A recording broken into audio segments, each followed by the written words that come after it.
Hi guys, Steve here from DoD Gaming. Another video for you tonight from Dirt 5 on PS4. We're going to be taking a close look at how to perform donuts in the Gymkhana event. Now we're going to be looking at everything from your basic controls all the way through to the four different types of donuts you're going to need to perform to get the 30,000 points in a Gymkhana trophy. We are talking your entrance and exit points to all the different types of spins you need. We're talking how to build combos together, maintaining your speed, maintaining that all important multiplier at the top. Aside from that, we're going to take a brief look at the best cars for these Gymkhana events that will give you the most grip and traction while you're moving around, as well as a few sneaky settings and driving aids that will just help boost your score up to the next level. So whether you are looking to simply get through a Gymkhana, whether you're looking to get the 18,000 for the 3 stars on a Gymkhana, or you are looking for that Stuntmaster 30,000 point trophy, I sincerely hope and I'm confident that you will find something in this little guide to help. So without further ado, let's get started. The first thing you need to know is your entrance point to performing a donut is not the same. Okay, you've got the very basic is that you need to get those back wheels turning. Then you need to control it. Depending on your speed and depending on your angle is how much you're going to need to push the throttle and whether or not you are going to use your handbrake to get that extra movement. As a rough guide, if you're going at speed, touch down on that handbrake, get those back wheels moving. If you're doing a slow turn, a slow spin, just go from the starting point, okay? 360 spin such as that, you're going to need to be holding down your handbrake to start with, as well as fully to the left or the right on the analog stick depending on which way you're doing the turn if you're looking for the 360 mats. So the first of the 4 types of donut is the most simple one, it's the donut ring.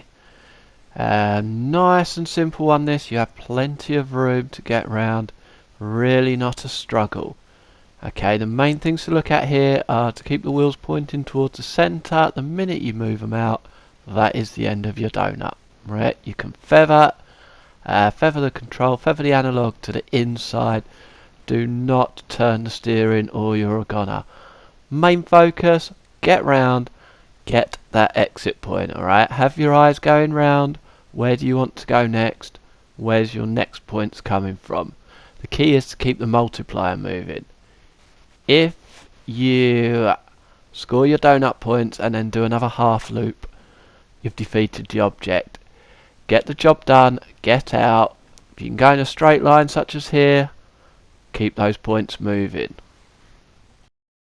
The second donut you can put in on Dirt 5 Gymkhanas is the smaller ones around the traffic cones.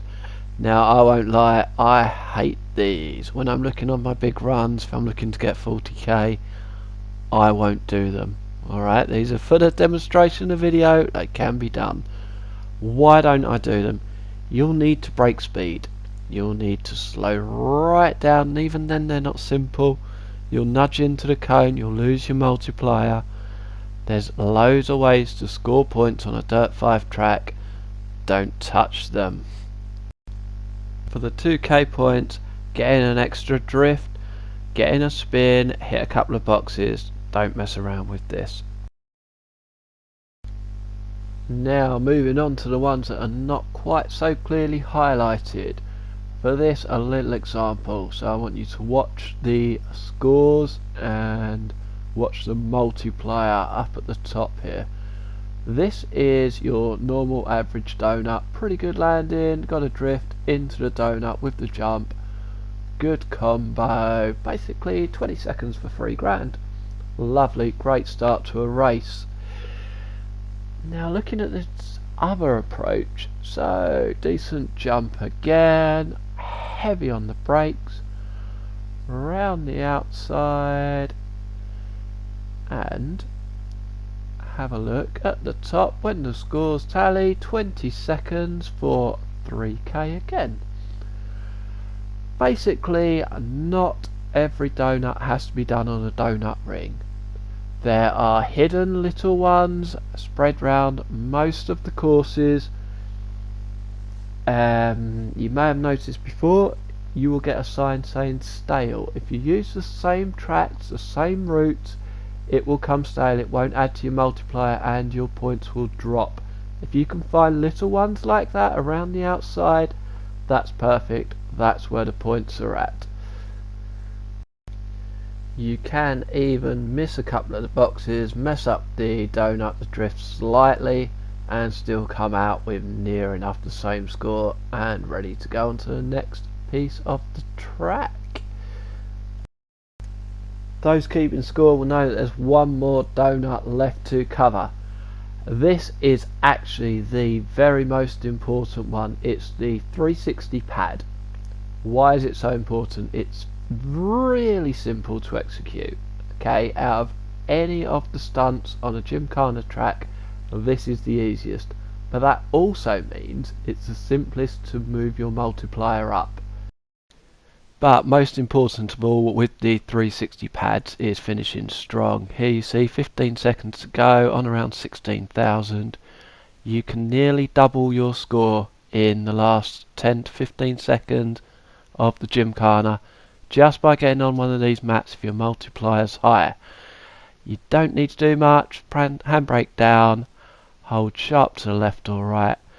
Here you see it finishing on 27,000 from 16,000 with around 15 to go. So let's have a look now, putting it all together. We're going to show some full runs. The first one here is Mesa Valley, Arizona. It's the second Gymkhana on the career map.